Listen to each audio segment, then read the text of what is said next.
Oh my God, your company is worth 10 million.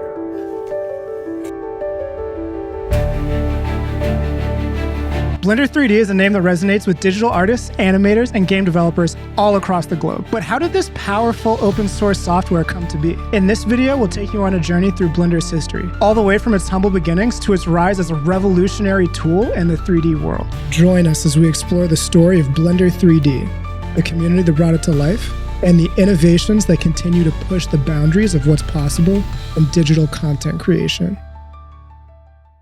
Our story begins in the mid-1990s, in the heart of the Netherlands. Ton Roosendaal, a visionary software developer, co-founded Neo Geo, a small but ambitious animation studio.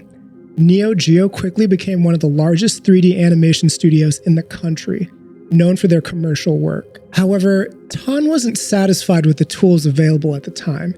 He wanted something more powerful, more flexible, and so, in 1995, he began developing what would eventually become Blender, a 3D creation suite that could rival the best in the industry.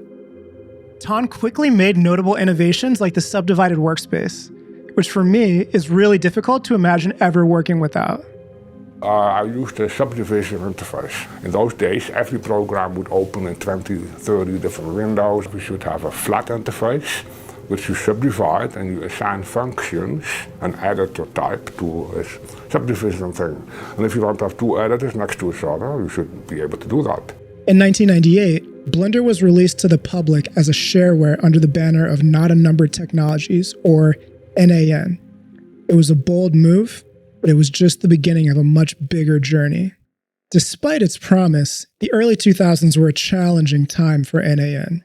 In a fit of optimism, NAN had taken on $5.5 million in investment, around $10 million adjusted for inflation, growing the company from 2 employees to 50 in just 1 month. The business model at this time was to keep the software free, but to sell professional services around it, like web plugins for 3D and game engines. Following the collapse of the dot-com bubble, things took a turn, and the investors demanded an immediate exit, shelving Blender's software indefinitely. By 2002, it seemed like Blender had taken its final breath.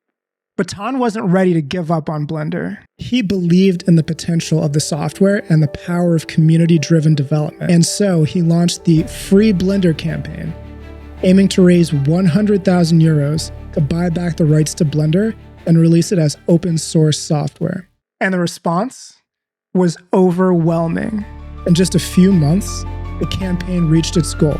And in October of 2002, Blender was officially released under the GNU General Public License.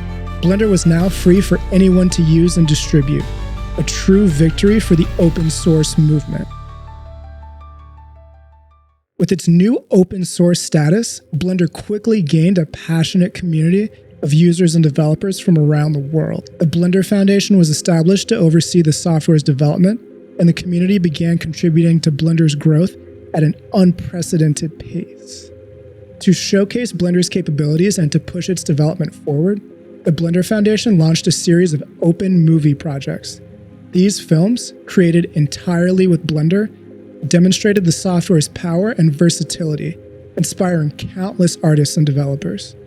In 2010, Blender 2.5 was released, marking a significant milestone in the software's history. This version introduced a major overhaul of the user interface, making Blender more accessible to new users and setting the stage for future innovations. Blender's evolution didn't stop there.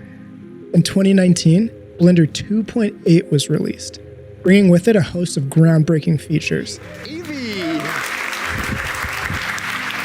including the Eevee real-time render engine, a revamped user interface, and a new wave of enthusiasm from the community. Today, Blender is used by professionals in fields ranging from film production to game development. Major studios, including Ubisoft and Epic Games, have embraced Blender, contributing to its development and recognizing its potential as a professional-grade tool. Blender continues to evolve, with a vibrant community and a roadmap full of exciting new features.